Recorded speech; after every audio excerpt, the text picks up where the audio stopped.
Coming up on OTH, Raymond and I talk about the new patch 11.3, do a little bit of AD carry talk, and provide our picks of the week. Then we talk about our favorite games from week 1 of the LCS before previewing what we look forward to in week 2. Lastly, I'll let you guys know what I really think about live streaming. All of that is for this episode of On the Hunt.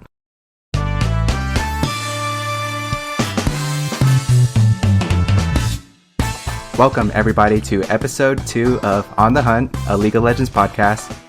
I'm your co-host Chris, aka the unemployee of the month, because I am unemployed and goddamn, I'm so goddamn good at it. And joining me, as always, is our other co-host Raymond. Hey, what's up, guys? I can definitely support my unemployee of the month in his assessment. I think I'm gonna win it 2 months in a row, dude. You know, that's... feel like I'm a front runner. I wouldn't put it past you, man. It's not something everyone can do. Definitely not. I feel like I'm just born for this, you know? Something about it. Yeah. Alright, well let's hop right into it, dude.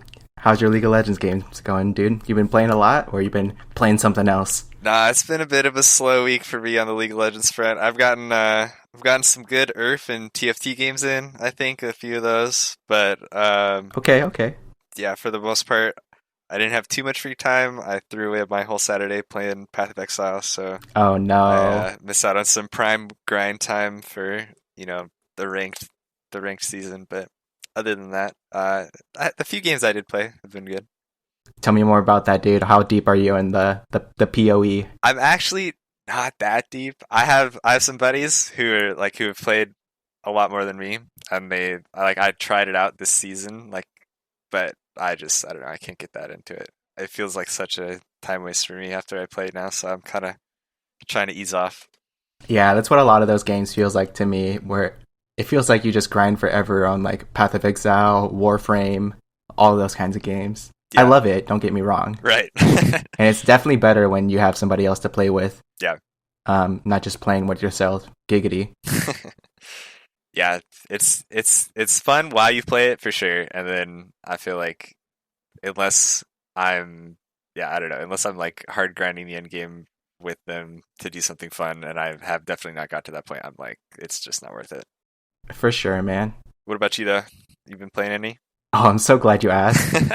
I took a couple of days off last week, but then one day I just sat down and I played like 12 games in a row. It was pretty crazy. So yeah, I did end up playing a lot of League this past week. Hard grinding the ranked, actually. Okay, I like it. Which is actually kind of bad because, I'm not going to lie, I was pretty hard stuck in Plat 4 for a while. I think, honestly, like thinking about it, I think I probably played like 60 games just in Plat 4. It's pretty bad. Dude, that's a lot. Honestly, I was trying out a lot of things. I was playing stuff that I honestly have no business playing, at least in ranked. And then I think on like Thursday or Friday, I was just like, you know what? I feel like playing some support. So I've been on a little bit of support mood for a bit. Okay. Doing it up with the Moonstone Lulu, who I actually already have fun playing Lulu, but with Moonstone, it just brings the pleasure levels up to like infinity. You actually have no idea how much fun I have just shielding people and polymorphing enemies. It's so fun. And it's so chill too, dude. Like, just imagine like you're on the beach with some lo-fi hip-hop. And you just out there vibing with the dude, pics and yourself. And watching that Twitch guy, Sir Ches, just farm on Nasus. Yeah, like, that's the mood. Yeah. That's the kind of vibe I get while playing Lulu. And you just kind of relax and whew. And then, but I think from now on, dude, I'm playing only Galio. Yeah. And we'll get into that more later. All right. I'm excited to hear about that one. Galio is definitely one of my favorite champs to off-roll with. Okay. Did you have you watched anything about League of Legends this week? Maybe some Hotline, maybe some TSM Legends, or some Liquid videos? Yeah, I'm trying to think. I remember I definitely listened to Hotline League last week. It felt like it wasn't that exciting. It was a little you know, we were wrapping up lock-in tournament. I don't know. Who cares? You know who else wrapped up the lock-in tournament? Your boys on the Hunt episode 1. Let's go. True. Yeah, I don't know. I think that was pretty much it from what I remember. I don't nothing too exciting in the week before LCS. What about you? Okay. Yeah, I think I was watching the dive. You skipped the first 20 minutes or whatever. They were talking about fantasy LCS. Yeah. Just No, go, thank just you. go straight to the Twitter graphic for that. I don't need to listen to them Yeah, draft. no, thank you for that one. But if you do it, that's cool. You do your thing. So I think I don't even remember what they talked about, but I watched that one. I watched the Crackdown with I Will Dominate and Wild Turtle. That one was pretty funny and pretty cool to hear him talk about the olden days Yeah. and all the teams that he's played on. And the little slip at the end where he said Popelter was benched for at least this week of LCS. So that's pretty cool. And then you saw like all the CLG tweets scrambled out right after about how he's going to play on Academy. That was great.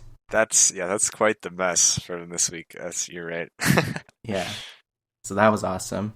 Other than that, that's it for me. I didn't watch a lot of content. Well, I watched some like patch note kind of videos, but that's it. Yeah. I'm starting to like those. I'm starting to like that pro guide YouTube. And they just talk about like strong things on the patch and that sort of thing. Oh yeah. But that's it for me on this.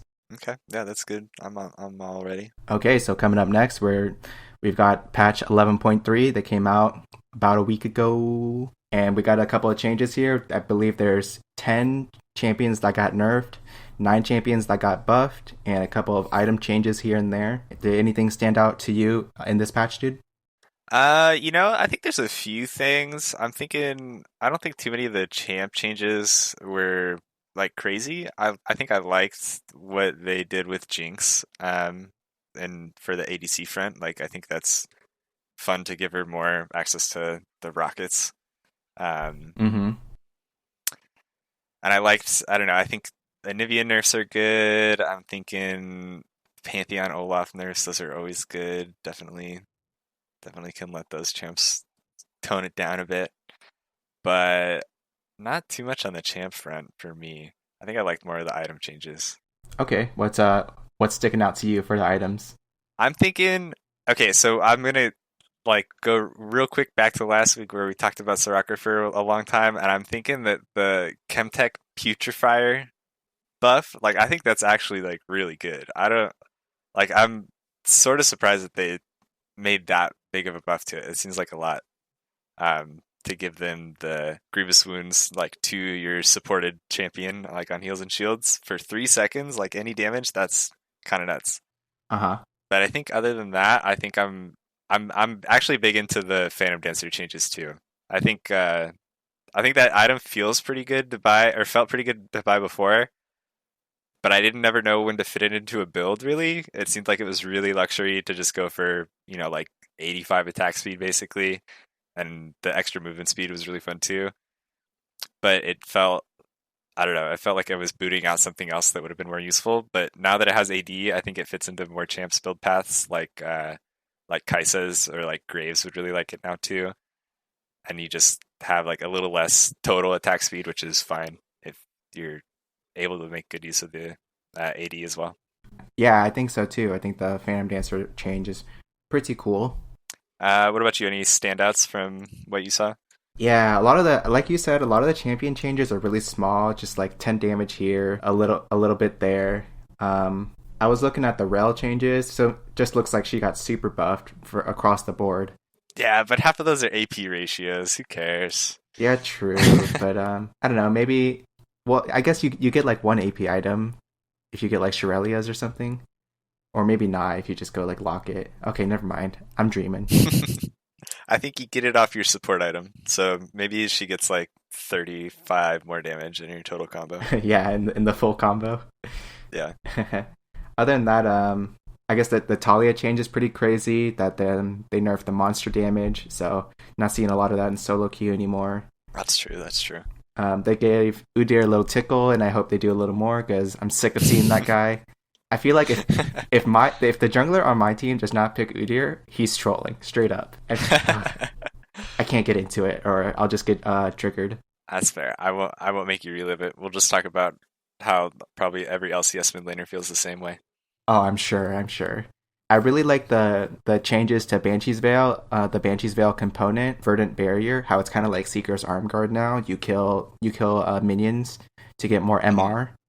And I think that's really cool just to be like a mirror of Seeker's Arm Guard that's like cheap and then you just keep building more MR. Yeah. And then I like the buffs to Immortal Shield Bow and Lord Dominic's because I was definitely feeling like sometimes AD carries don't do that much damage to tanks unless you like get a lot of Kraken Slayer hits off on them. Yeah, that's true. And then I do think it's important that a lot of the Omnivamp items in the healing items got some nerfs here too. So like Hydra got nerfed, Gore Drinker got nerfed. That was pretty important to me that a lot of those like I guess solo queue kind of champions take a hit there. So like Kayn, Renekton, yeah, even Mordekaiser, like little things like that, just like taking a hit. And those are all champions that I don't really play. Yeah. So I guess I don't care. Yeah, I actually do like the general direction that they went with all those like Omnivamp healing items. Like I think Omnivamp seems like, especially with how Ravenous Hunter kind of played out in the preseason, it seems like Omnivamp is just such a really good stat. And if you make it available to champs early on, it really just like negates a lot of stuff in lane. Mm-hmm. So just overall, like toning that down beforehand seems good. Yeah, I thought it felt really strong as well. And then you want to get into the A Earth balance changes? The air balance changes, man. You know, this is really the whole new season, the ability haste. Wow, like it's such a big, it's, you know, nah, fine. I actually think that's really cool that you can like build ability haste and get more cooldown. Yeah, that is nice. I think I saw one clip of Morgana who got to like 500 ability haste and literally just perma-stun somebody, and I was like, you know, maybe science has gone too far. Yeah. If you can get away with that and uninterrupted bind somebody 10 times in a row, you know you deserve it, dude. You can go ahead and build your Black Cleaver on Morgana. You can get away with it, dude. Yeah, but other than that, I think I'm all good on this patch. I'm excited to play some more of it. I think the Phantom Dancer stuff, there's a lot of new builds I kind of want to try out because of this patch. Okay, yeah, tell me about that. Yeah, so I'm thinking off the top of my head, I'm thinking with Phantom Dancer, like anytime I think that they give an item like AD and attack speed, it makes me think, oh, dude, nice. Kai'Sa can hit her evolves faster, and you don't have to buy random component items. And so I haven't actually done the math on like if you go Phantom Dancer when you'll hit your like Q evolve spike, because that's like Kai'Sa's big spike, and it would change depending on your mythic. But I think that you could go like Kraken and then PD second and make out with hitting your evolve, you know, like pretty fast on that front and like on a smooth build path. But I haven't done that math, so maybe I'm wrong and you're like 1080 off. But yeah, I think that's interesting. And then I don't know, I'm trying to think. I think what I like about this, and it was actually something that I kind of liked about what they did with Runans in the preseason when it was like a 3,400 gold item, just like having something else to give AD and attack speed, since they did the same with mythics, where you know where you get like a little of both. And I feel like you were kind of missing like last season when you could go Infinity Edge and Phantom Dancer and you'd hit your like 2 item power spike on a pure AD and a pure attack speed item. And now it's like you get a halvesies item with your mythic, and then you might get a halvesies item or like a pure attack speed item with your second item, and you just feel a little like too weak on your basic attack. So I think that this will feel nice to have the AD bonus. Yeah, for a while I was feeling like Stormrazor was one of the best second items for a lot of the champions, just because it gave like a good amount of AD as well as attack speed. Yeah, and it's actually pretty cheap. I think I kind of agree with you there, even though I don't think I've seen very many champs build it. Yeah, it is pretty cheap, huh? It's like 2,700 or something like that. Yeah, I think so. And then honestly, the slow passive on Stormrazor is kind of underrated sometimes. I feel like you can really catch people off guard who like they don't see your item spike or something like that. Mm-hmm. You just, you might slow them with Tristana, and that's all it takes for you to E them and do it again. Right, yeah.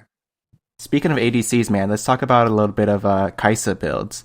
Now that we're on this new patch with the Galeforce nerf and that sort of thing, you think it's better to go Galeforce or Kraken Slayer? Yeah, I think generally you probably want to go Kraken now. I think Galeforce is still one of those where it's pretty situational now, especially with the 90-second cooldown. Like if you need to dodge something that's really important, then I think you can use it.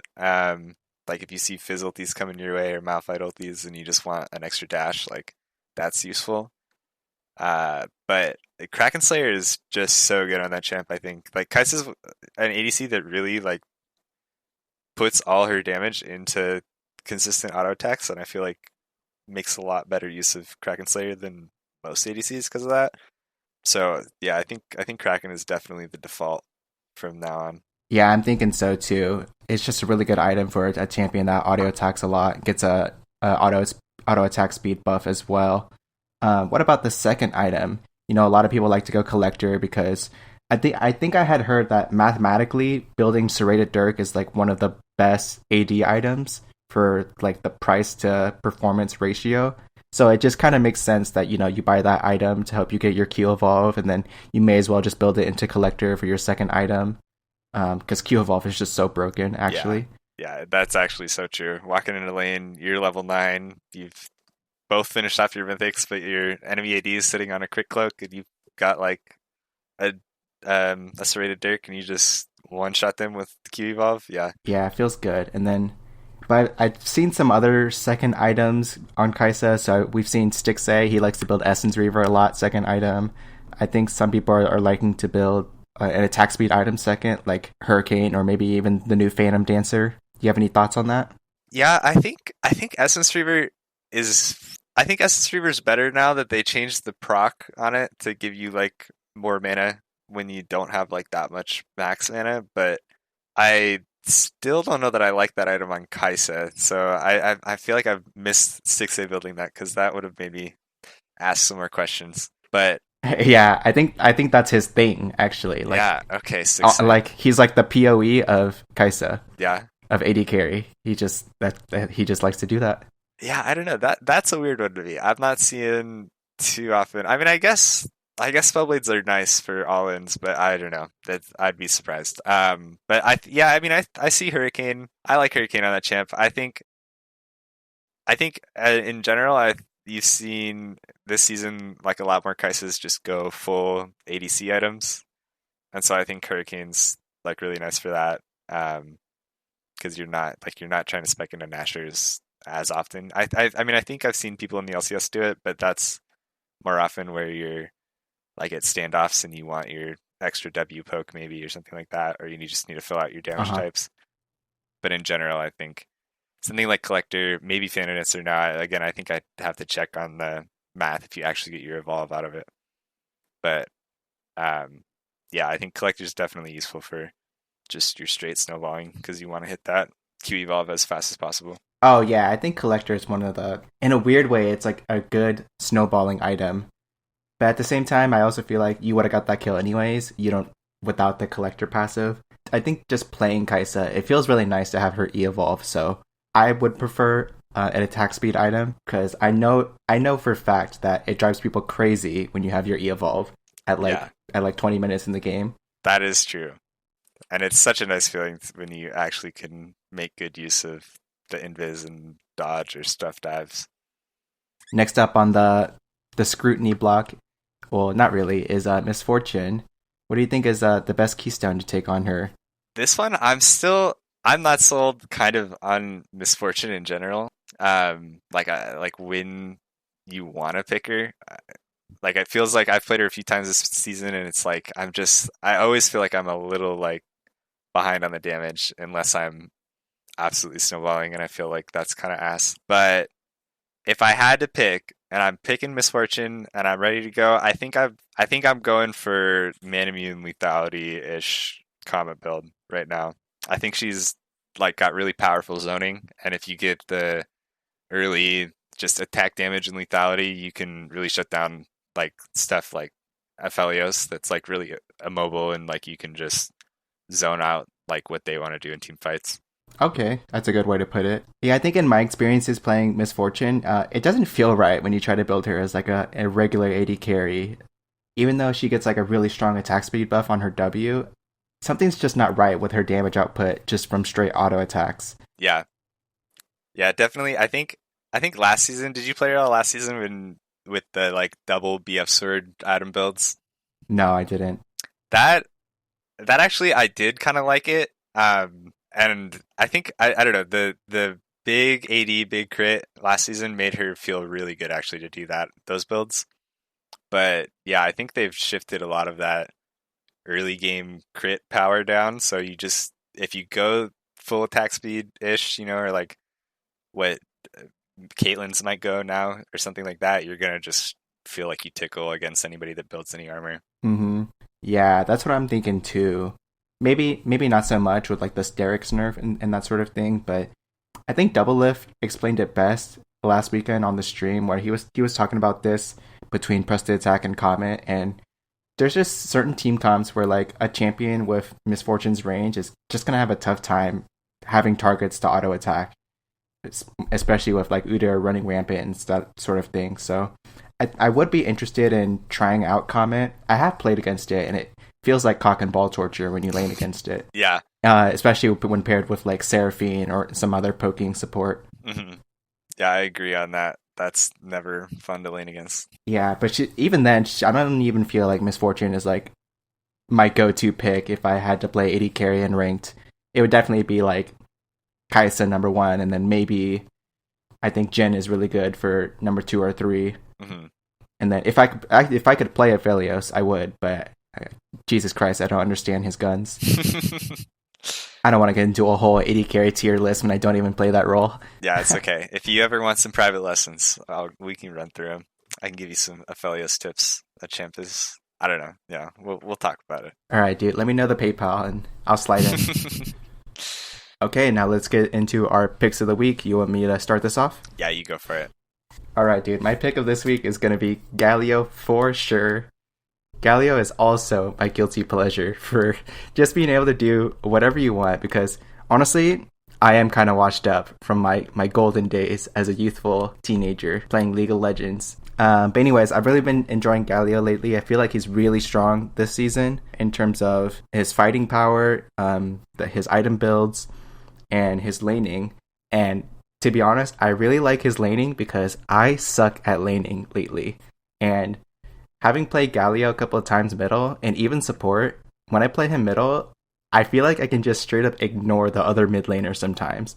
And to the point of like, I could honestly start any item that I want and it would be okay.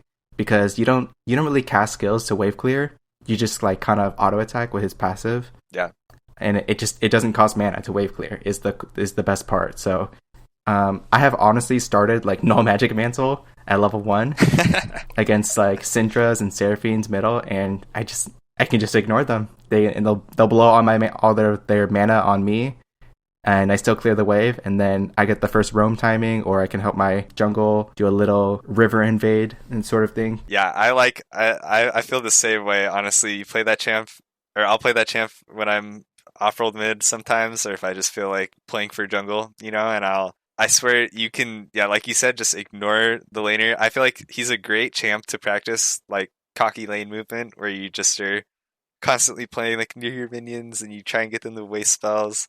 You just step out of way to dodge them. You just can push your wave like you're saying. And then if you like blow their mana enough, your full combo might not kill them, but you can like get in, use all your shit and get out. And you definitely outtrade them. And if your jungler's there, it's a free ass kill. Yeah, that's the best part, dude, is that you're a little tanky, you got the CC, and I'm perfectly fine doing that when all these other kids, they want to be the carry, Yeah. So Galio does it all, and you can help out your teammates that get caught all the time. So honestly, he's just a hunk of a man. Actually, more like a hunk of a chicken, because I have the best fucking skin for Galio. So yeah, that's gonna be my pick of the week. Galio, wherever you want to take him. I don't really want to try him top lane, but definitely support in middle is where it's at right now. All right, dude. I like that. I'll take it away from you to be the Zoomer kid who wants to try and 1v9 the game, and I'm gonna go into a classic pick for Ree. I haven't got to play him yet this patch, but I want to try out Ezreal with the new builds that I've been seeing pop up. I think a lot of people have been kind of off of the Triforce builds, like since they've nerfed it and just shifted it more into attack speed. That's not really what Ezreal wants. But people have been trying what I've been seeing, going Essence Reaver and Duskblade on that champ. And I think that as you get like more and more AD, and they gave him the AD ratio buffs on his Q. So as more and more champs are like just super squishy in the game, and people are trying, to their best to do crazy Yone plays and whatever with all these uh like carries around the map, I think that Ezreal with lethality and with a bunch of raw AD can like really shred teams if you get ahead and snowball. So that's what I'm looking for out of the bottom lane. Yeah, I have seen that build. I believe somebody did it in LCK, and that's why it just kind of exploded around the world. I have seen one on my team do that, and I was not impressed. It's when you on paper, it looks like such a weird combination of items. Just like Essence Reaver. Okay, that makes sense. It gives you the mana, but then Duskblade, like, are we playing ARAM? Come on, what is this? Yeah, and then to follow that up with Ravenous Hydra, another. It has no crit. It's just raw AD. Like, I don't get it, dude.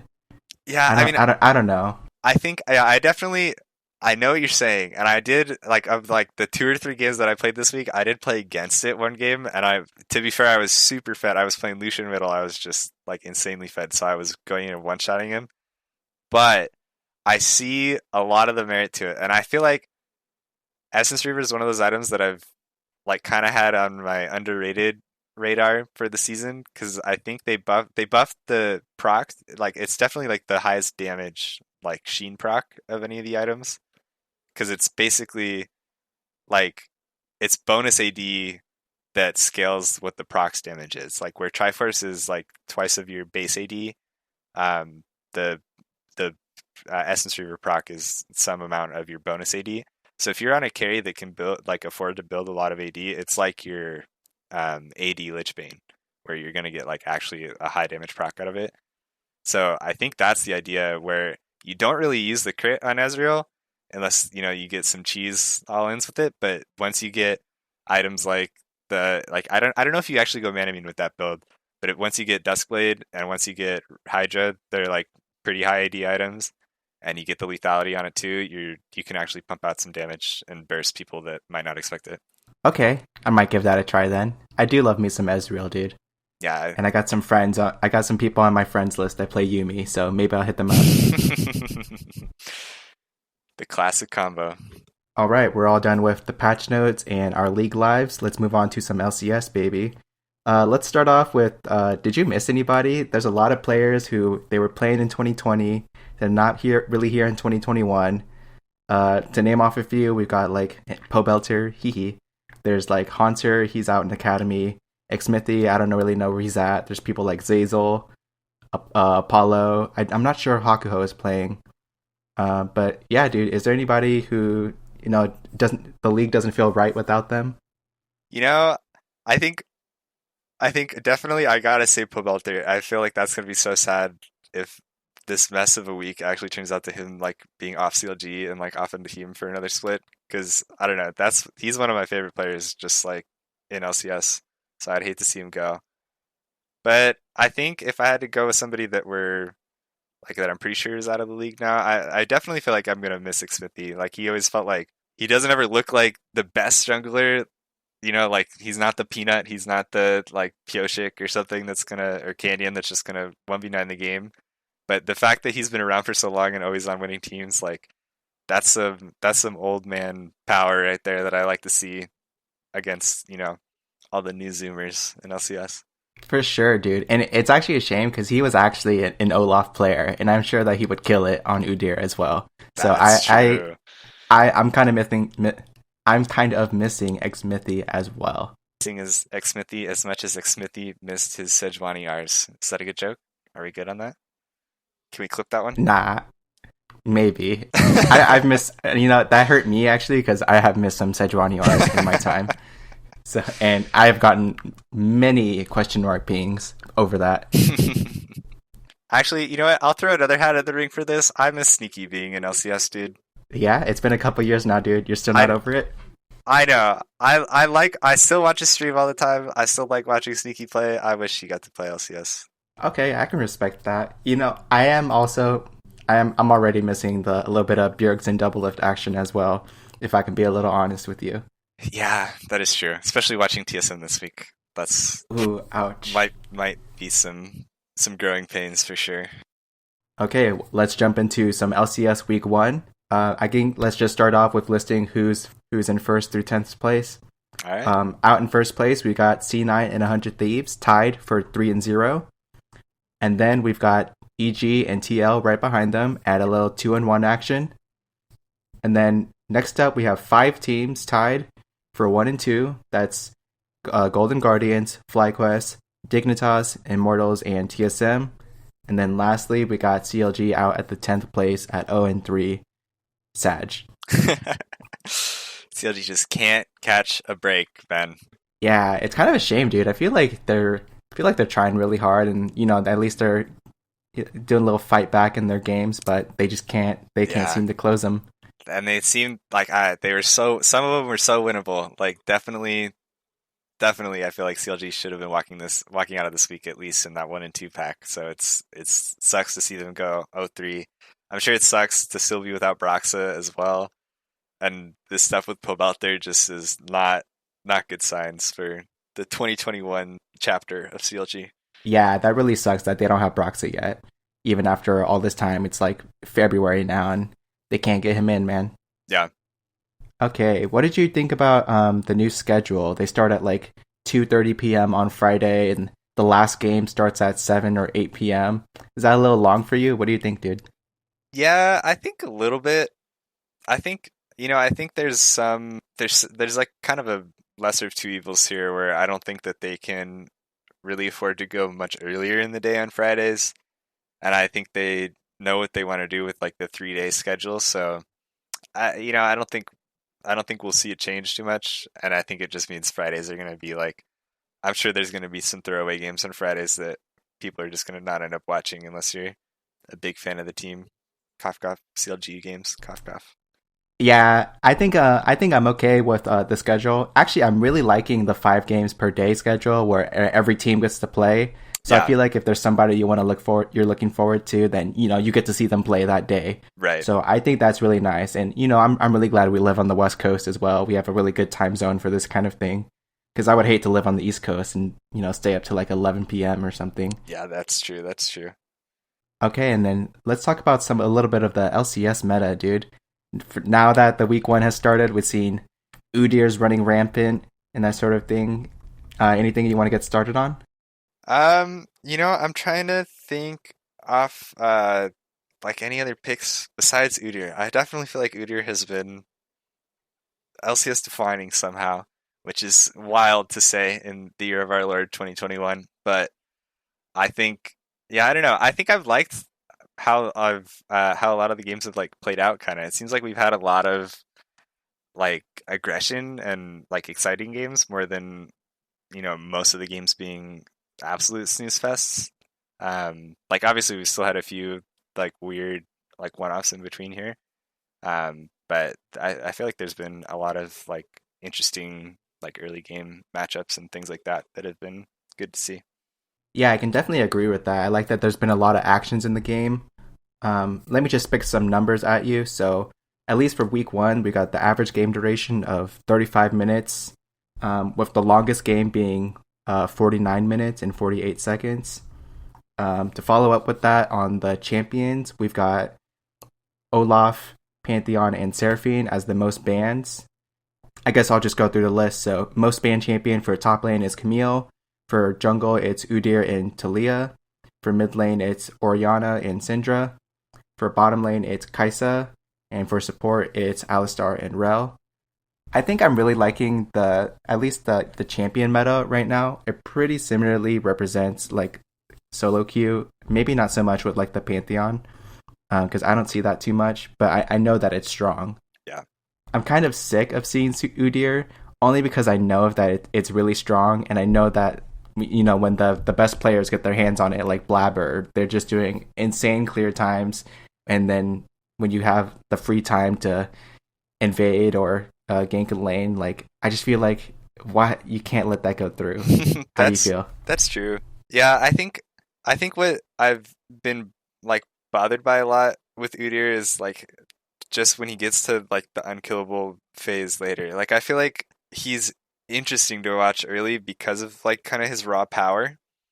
But as the game goes on and like C9's picking comps with multiple supports or things like that, and he's just super. He's like a very buffable champion with the move speed like scaling, I guess, that he has, as well as just how tanky he can be. That it's really annoying. I feel like to watch him just run around rampant in fights and still be able to kill ADCs or mid laners because of the raw stats that he has behind him and the coordination of his team. Uh-huh. Yeah, I feel like the clear time is just really good. And I like to see what people do after they do their first and maybe even their second clear. And, whether they decide to do one scuttle or two scuttles or even some gankaroonies. Yeah. But yeah, after that when he's like unkillable, at that point I feel kind of sad when all these people are just letting Udyr run up to them and being caught.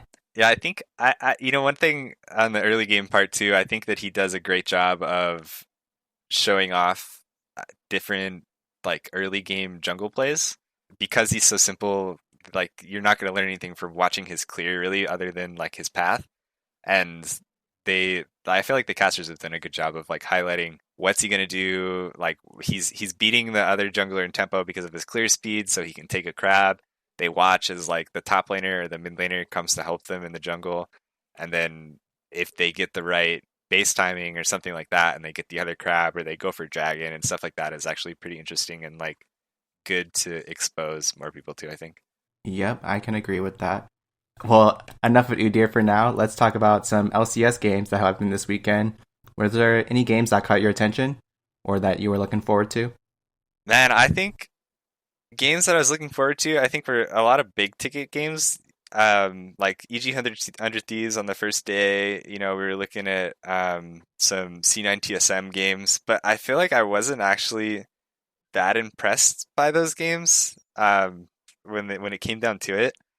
Like I think that EG 100 Thieves was what was definitely on my matchup or on my like watch list for day one, and it was kind of like boring in the middle of the day, to be honest. It seemed like it was long. I mean, it wasn't necessarily boring. Like there was stuff going on, but I expected more out of both those teams on day one of the LCS after what we saw in lock in, and it was not as clean of a game as I thought we were going to see. I think I know what you mean. Yeah, it was a really long game. The thing is, I hate to see teams throw, I guess. And I think that's what kind of happened in this game, if I Yeah, remember it right, cuz like I believe AG was up ahead. I think they were like 5-1 doing really good. And I just feel a lot of like secondhand embarrassment and cringe whenever like a team loses their lead or their gold lead and that sort yeah, of thing. Do you know? yeah. I feel So that. I mean, I guess it's cool. They had some back and forths, and then 100 Thieves ended up taking that game. But it just feels bad. But at least in the end, we get to see that. But at least both of these teams are doing well, in a sense. And I am looking forward to see what they can do, in the long run.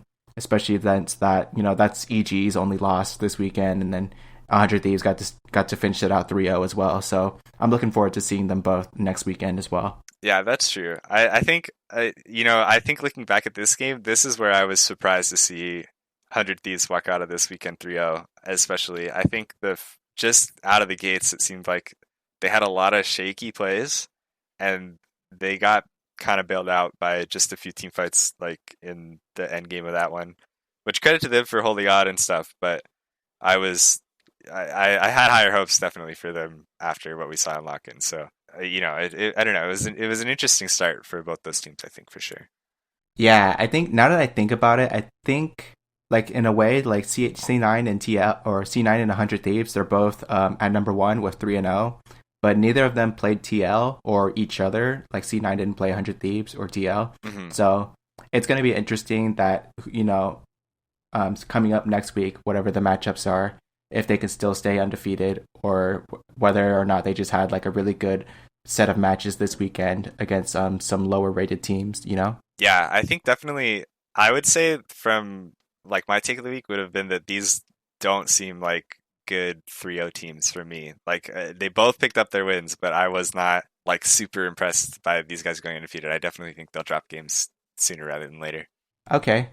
How about any other games that caught your attention, or maybe they didn't turn out the way you expected them to? I mean, if we're going with games that didn't turn out like we expected them to, I think that the Immortals TL game was actually nuts. Yeah, that was a crazy game.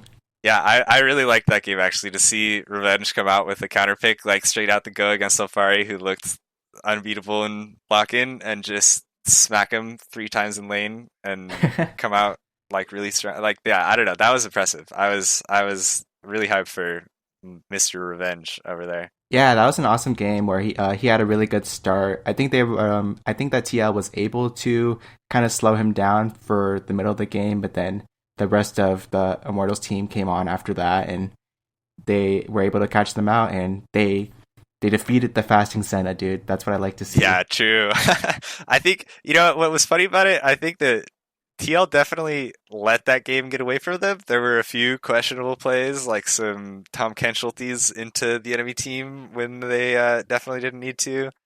But you know what I like about those games is that we see like Immortals. I mean, that's like Immortals only win, right? And it's against TL.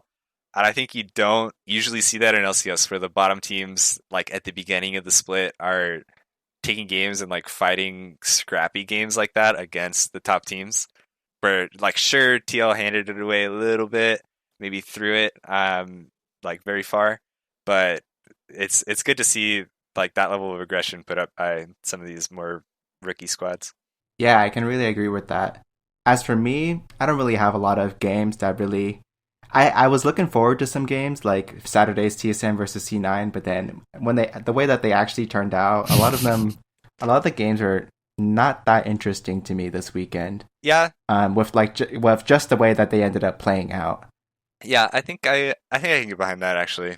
I think it was good to see some individual performers, but yeah, in terms of like actual games, none of them were super, or not too many of them were like incredibly high. Did you have any players that you thought looked really good, like even if they weren't on the top teams? Any particular guys you want to give a shout out to? Ooh, well, shout outs. The first person I can think of is Blabber. Like, I think he's just looking so insane right now. As for somebody that's like on a lower team, I'm thinking. Let me think about that. Do you want to go first? Yeah, I think I've got one, and and this is somebody that I think I really liked last season as well, and even when he first got picked up like on academy teams, and that was Johnson. I think I think watching him play on FlyQuest has actually been pretty good. Like I think he's shown off that he's still a pretty like top-ish tier ADC. And I think it's hard when you're on lesser teams, but I think like last season we saw some really good performances out of him with Afromu, and already he's looking like a good bright spot on that FlyQuest team. Even though Diamond hasn't looked incredible, and they've had some rougher matchups to start the season out, but I mean, he played against Sword Art lost in the first game, and they win that one, and then he goes up against Ignar Deathly, and then the TL bot lane Tactical Core JJ in his third game. So he's had some good good tests already, but I feel like he's put up some good games in all of them. So I like to see that. Okay, that's I like to hear that. Man, nobody really stands out for me, but if I had to pick one, I think I would go with that RJS guy. I think he's on CLG, the mid laner that replaced Pobelter. I personally I've never heard of that guy, but I think he turned out pretty okay this weekend. Yeah, that's definitely a hard situation to be put into. So props to him for. Yeah, and I'm surprised that they were able to at least play with him and get some things done. So that's somebody I would shout out for like somebody I don't know much about. Maybe Insanity as well. I want to keep my eye on him. Not that I don't remember him doing anything crazy this weekend. Yeah. But I'll keep my eye on him because I think he can potentially do some cool stuff. Yeah, I want to see some more AP Kog'Maw in the LCS, and I feel like Insanity's my guy if I want that. I really don't. I really do not like AP Kog'Maw at all. I don't like seeing that champion. I don't want to see it in my games unless it's on the enemy team, and especially because AP Cog is one of those where like if you try it, you'll definitely suck. But if you play against one, like for some reason they're hitting every ulti. And it just doesn't feel right. I don't know. And if you ever get one on your team, then they miss every ulti. And then you're just like, oh god, I wish you could just press W and auto attack. Like, but that would be so easy. But you didn't want to do that, did you? That's maybe true. Maybe I just have some personal harps. That's true, but I'm gonna be the guy that's trolling you in your games because when you play that champ and get to pop off, that is so much fun and so oppressive. But it's I think less about how much fun the enemy team is having and a lot more about how much fun I'm having. So I can get with that. Oh, I guess one last thing I want to talk about is I'm pretty sure every day they switch out like the analyst that they have for like the desk.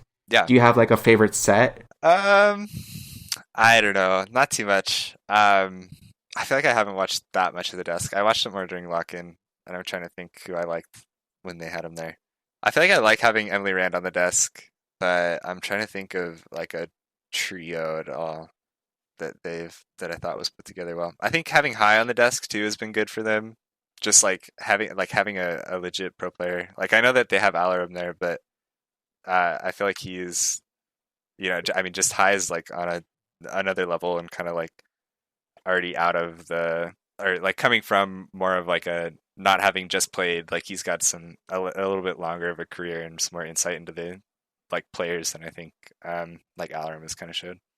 Yeah, that's actually where I wanted to go with this question. I have really been liking High on the desk as well. Kind of the same with the double of co-stream. I feel like what he points out to me is not something that I've ever thought about, Hmm. and it's definitely stuff that like from being behind the scenes on a successful team for the time that he played. It's just the things that he points out are really nice, and I like it when these ex pro players can say with confidence, like, this is what this player should have done, or this is what this player should know with regards to cooldowns at level 1, or ward placement, or gank timings, and that sort of thing. And I just really like it when the pro players can explain that sort of thing, because it's not really something I think about, but when they say, oh, this person should have set up this ward so that this person could TP flank at this timing Right. when they knew the dragon was coming up at 30 seconds and they should have dropped the herald here.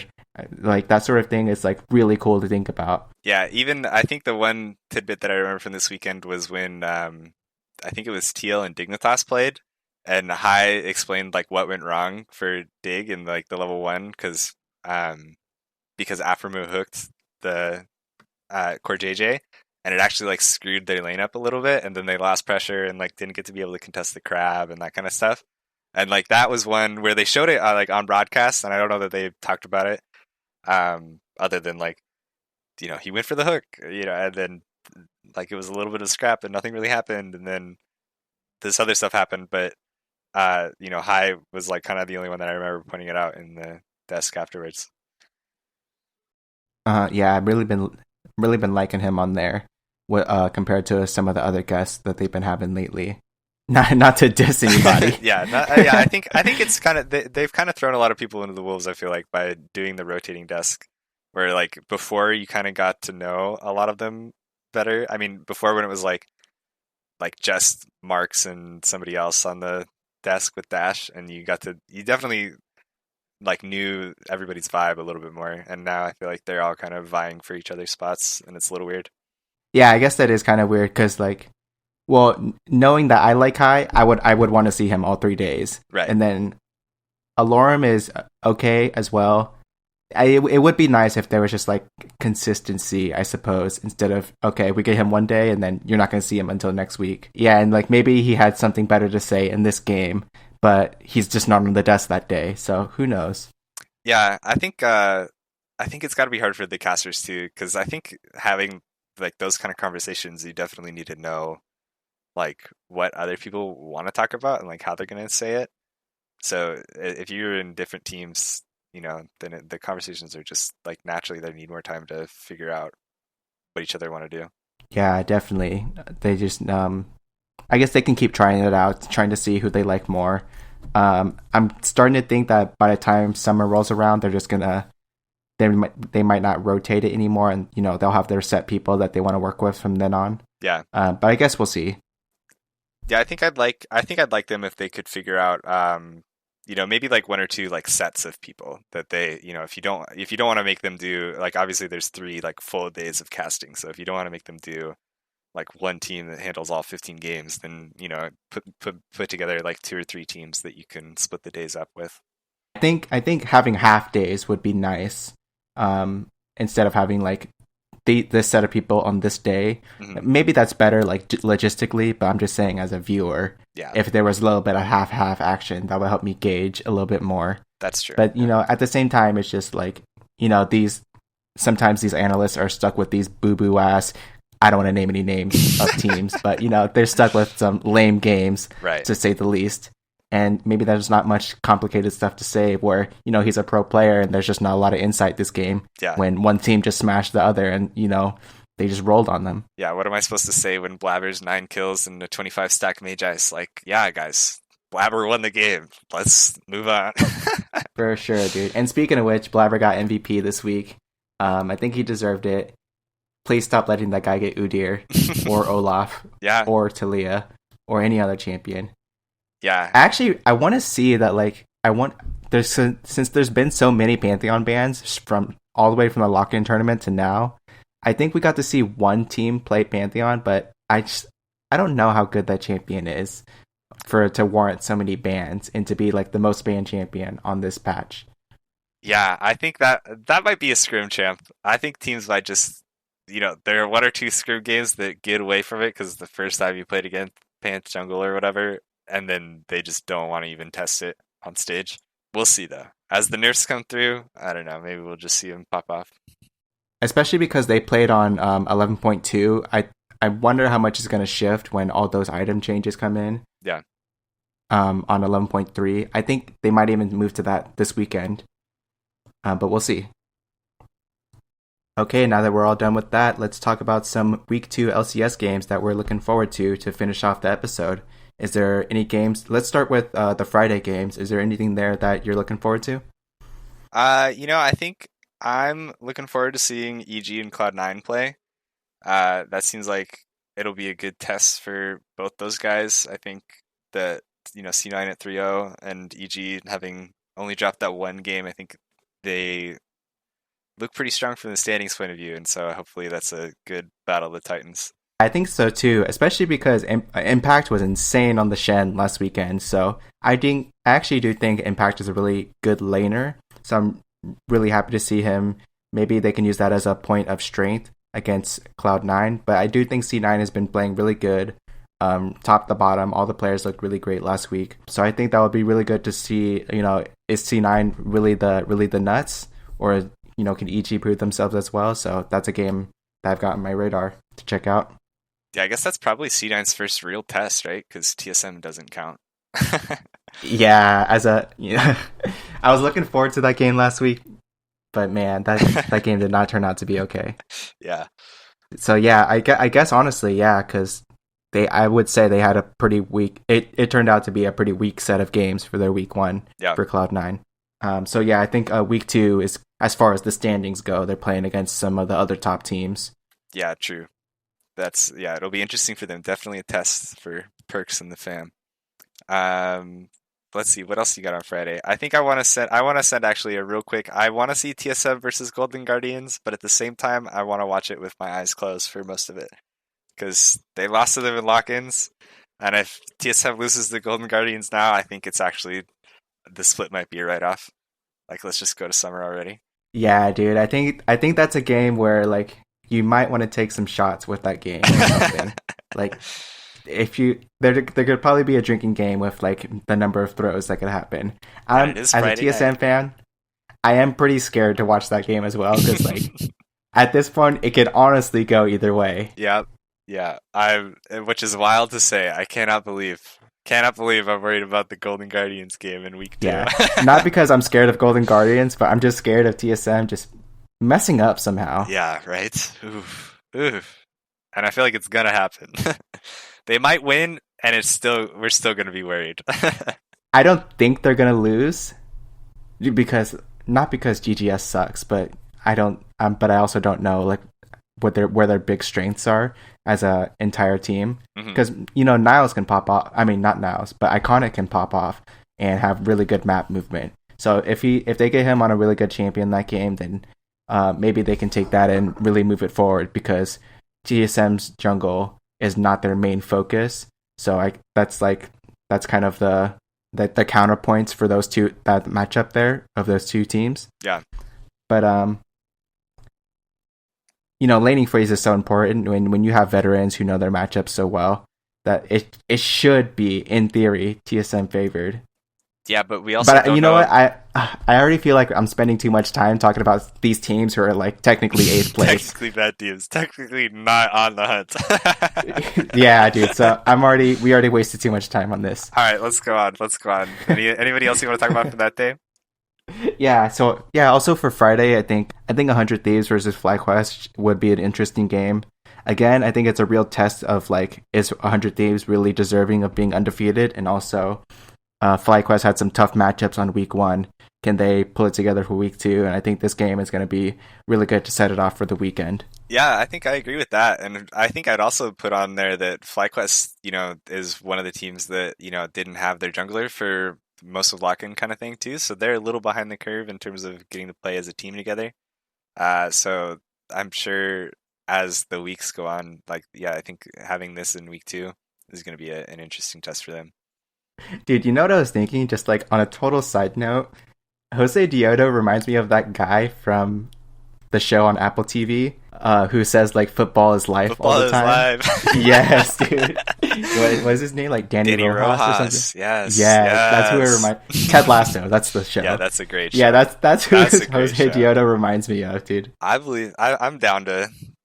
Like I kind of wish he was like that. He was like, "League is live. Let's go, amigos." I don't know. Maybe I'm just being hella racist right now, and I should cut that out. Yeah, I think I know your vibe on him. Besides just the race card here, so I'll support you in the not racist take on that. Okay, thanks. That's why you're on here with me.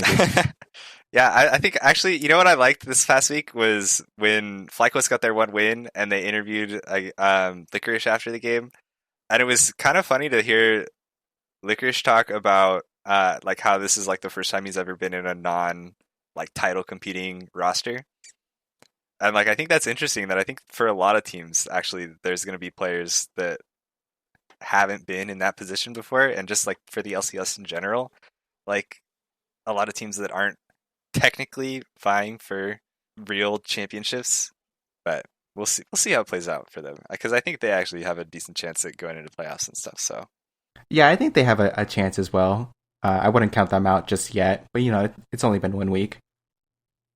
Okay, so for Saturday, I'm really looking towards the 2 undefeated teams playing. We've got 100 Thieves and Cloud9. I think that could be an exciting matchup, but I think if we're being honest, I wouldn't be surprised if C9 just ran over 100 Thieves. I think I'm gonna push back on you there. I mean, I agree definitely. This is a battle of the Titans for as far as week 2 is concerned, but I think the 100 Thieves has probably got a lot that they feel like they can prove in this matchup, and especially after the 2 of them just played in a 5-game series, and 100 Thieves got to watch them play and lose in the finals. I think that Someday and Friends are ready to kind of give it back to C9. I'm sure that'll be a grudge match for them. Okay, I can feel your energy. I'm just really high on the way that C9 played in week 1. I feel like they were just absolutely blowing people. Wait, getting blown. Whichever is the good one. I just think they looked really strong out of week 1. So. Maybe I was going a little overboard. You are right. They took them to a 5-game series, and then there's a lot of footage of C9 and where their strengths are as a team. Yeah, and Someday did give it to the top lane. Still there, still ready to take it on. Yeah, I will give you that, dude. And Closer's really good too. So we'll see. Hopefully, I just don't want to see Udyr in that series. Hopefully, it's just banned kidding. 5 games, banned 15 games this weekend, maybe. And then another Saturday game I'm looking forward to is IMT versus EG. Kind of the same vibe here. I want to see is IMT the real deal or not? Yeah. I think this will probably be a hard matchup for IMT. Not that they have easy matchups probably in the LCS. But one thing I think that made their TL win possible is that I think Alfari is the kind of player that's trying to show the other guy that he's better than him and is gonna lane kingdom and that kind of stuff. And so when he, picked Cannon and let himself get counterpicked, like that was kind of a cocky move. And I feel like Impact is not really the same player. Like I feel like he's like, yeah, you go ahead, try to do your thing. I'm just gonna be the better top laner. Like I don't have to show you. I'm just going to do it, like so I think that for where if IMT like actually needs revenge to pop off to win games, I don't think he's gonna find that against Impact. For sure. I actually do know what you mean, because it's just though, like, I guess it has to do with like the pick order, like whether you're forcing your top laner to blind pick, and if they do blind pick, what are they picking? That's Are they picking something that's fragile, just something that the enemy top laner plays? Like, for example, I'm sure that like some champions have really bad matchups, but then a lot of them are like manageable if you're a really good player. I'm thinking like Aatrox matchups are really good for him if you're like a really good player and that sort of thing. hmm So it could be manageable for Impact instead of like, blinding something that has like really strong weaknesses that the other top laner can play. Yeah, that's true. Yeah, but I like that matchup. I think that will be a pretty good game. If IMT can kind of get things together, and same thing for them. They're kind of new with Xerxes and everything. I actually really am pretty like low key like a fan of Xerxes. Like since he was on Splice in EU, I liked him there. So I hope that he can find some success here on Immortals.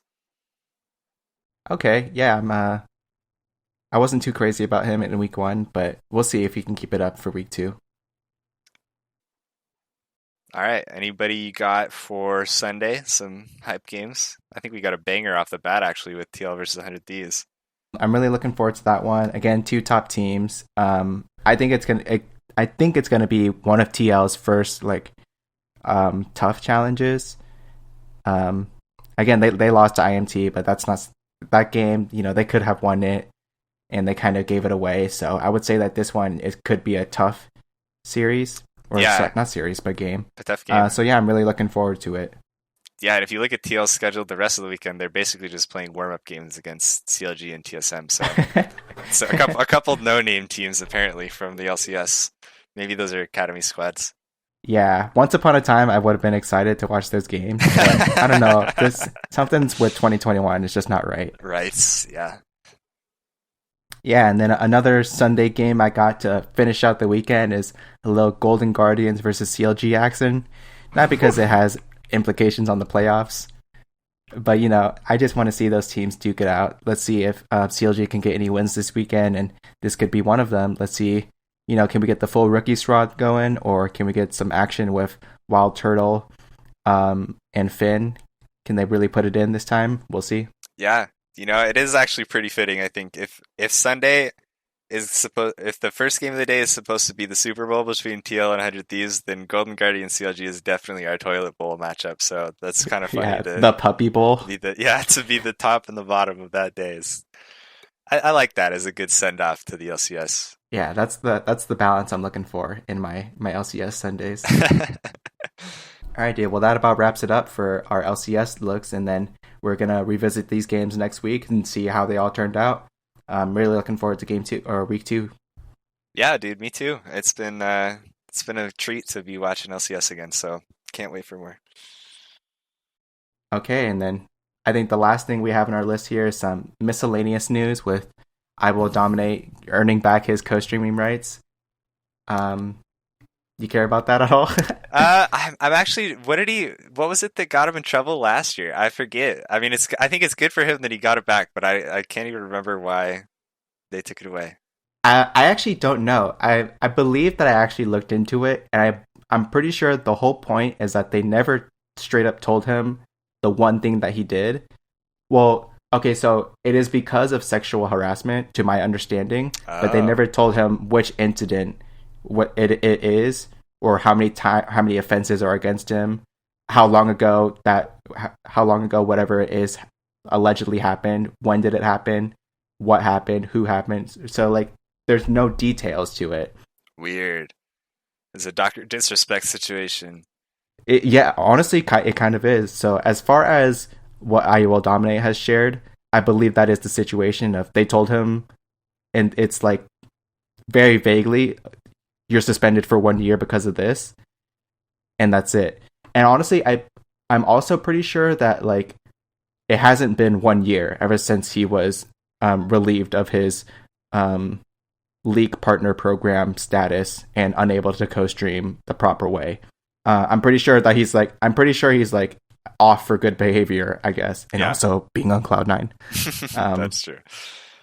Yeah, I mean, I think that's good for him. I honestly, I'm not a huge I Will Dominate watcher. I haven't been since like probably season 4 or 5 kind of stuff. So, but good for him that he's back on it.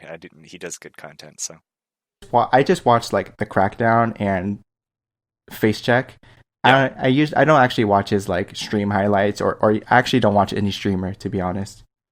Not really. Damn, dude. Other than not even the Baus FFS. No, not really. I don't like Twitch streams. Just not my thing. So on a side note, since we're in the miscellaneous section, I think it's kind of crazy to watch somebody live in 2021. Like, dude, I don't have cable. Why the fuck would I watch anything live anymore? I'm definitely a VOD kind of guy. I don't know. Maybe I'm taking it too far, but I think being ready at a certain time to watch somebody at the same time that they are ready to play, like I can't even like eat. I can't eat breakfast on time, dude. So what do you expect from me? I guess I don't see it. But I think I like watching things just as like a background more than like this is their streaming schedule. Oh hell yeah, dude! I'm on watching it. You know, as I start, like I'm just more like, oh, what's going on? I'm kind of doing nothing. I just want some filler. Then I pull up the stream. Yeah. No, I used to be that way too. I used to just be like, all right, let's hit up Twitch TV. Let's see who's on. All right, that guy, that's who's on the second monitor tonight. Yeah. I used to do that. Nowadays, it's also kind of a bandwidth thing because your boy's not trying to hit 1.2 terabytes every month. Whew. Damn. The struggle. Shout outs to Comcast. But also just like, I don't know. And in terms of VODs, like if I had something in the background, I would rather it just be a VOD than like a live Twitch stream. Yeah. Especially because I don't want to. I'm also spoiled and like I just don't want to sit through queues. I don't want to sit through boring parts. I don't want to watch Twitch ads. So I don't know, man. That's maybe fair. I think I am being kind of a weird one about it, but maybe like I have 10 to 15% valid points in my view. I'll give you at least the 10 to 15. Yeah. I think I am crazy, but it's like maybe he's onto something. Okay, that's going to be it for episode 2 of On the Hunt, a League of Legends podcast. I hope you guys all enjoyed it, and be sure to subscribe on our podcast on the service that you are listening to if you haven't already subscribed. We're now glad to say that we're on YouTube, we're on iTunes, and we're also on Spotify now, so feel free to give us a rating and subscription on any of those services. We hope to see you all next week for another episode of On the Hunt. See you guys later.